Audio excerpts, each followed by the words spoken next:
This video, I'm going to show you how to take your photograph and we're going to start transferring all the value lines from your photograph to the big piece of paper. You're not going to transfer your values yet. What the value lines do is show you where to put what values. So we're kind of like designating space for our darker values, designating space for our medium dark, our medium, our light values, and our whites. So when I say values, I mean how dark or light something is. And we're going to start using the grid to start moving those lines from our photograph over to our big grid. So I'm going to go ahead and switch over to that, and I'm going to show you guys how to get this done. Okay, so what I have here is I have my photograph. Here it is. And you might notice it has all those grid lines on it. Let's see if I can get the photo. So it has all those grid lines on it. And I like to do it upside down. I'm going to flip it upside down. And just like your practice grid, you're going to start square by square. And you're going to draw everything that you see. That includes these lines. That includes all these lines that I see. All the lines that I drew for my value, everything within the grid, I'm going to put onto that. Now, I'm not going to worry about my values. I'm just worrying about my lines. That's the only thing I'm going to worry about. So if I drew a line, I'm going to put the same line in the same place on this grid as I am on this grid right here. If you guys remember your practice grid, we're going to do the same thing we did on your practice grid and your practice transfer as we're going to do right here. Except the difference is this grid is 3 times bigger than that grid. So, with that being said, you might notice I'm doing this upside down because doing it upside down helps my brain not see my face as a face, but it helps my brain see my face as just a bunch of shapes. And that's what you really need to see your face as, because honestly, that isn't your face. That's really just a bunch of shapes. It's really just dark black ink, medium ink, and white ink on a piece of paper. Some people, they get distracted about all this outside information, so what some people do is they like to fold it.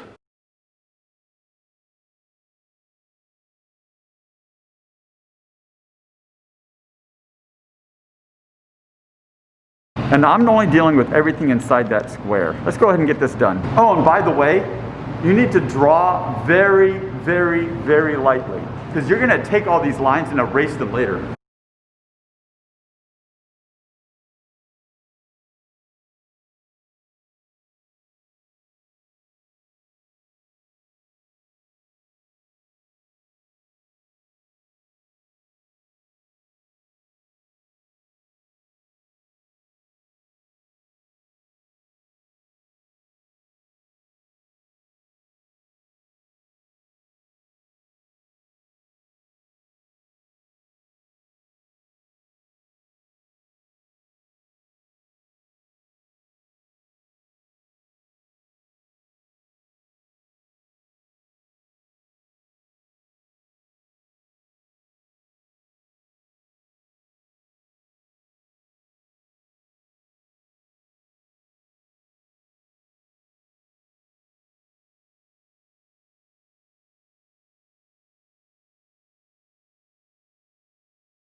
I'm done.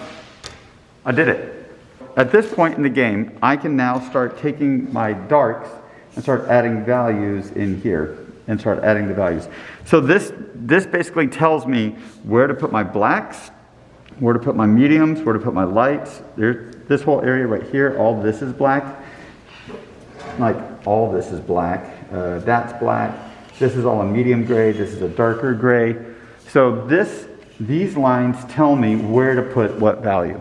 My next video, I'm going to show you guys how to start moving all the values from your photograph over to your final, and that's the long one. That's the one that takes forever. It takes so long. I'd have to definitely say bare minimum 5 hours if you want to do it really quickly. That's just a scrape by with like a C. If you want to do a bang up job, get an A, you're going to have to at least set aside a solid 6 to 8 hours to get that done. It takes a long time.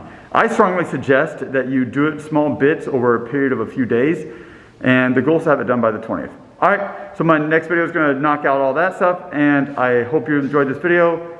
Thanks again, and I look forward to seeing your work.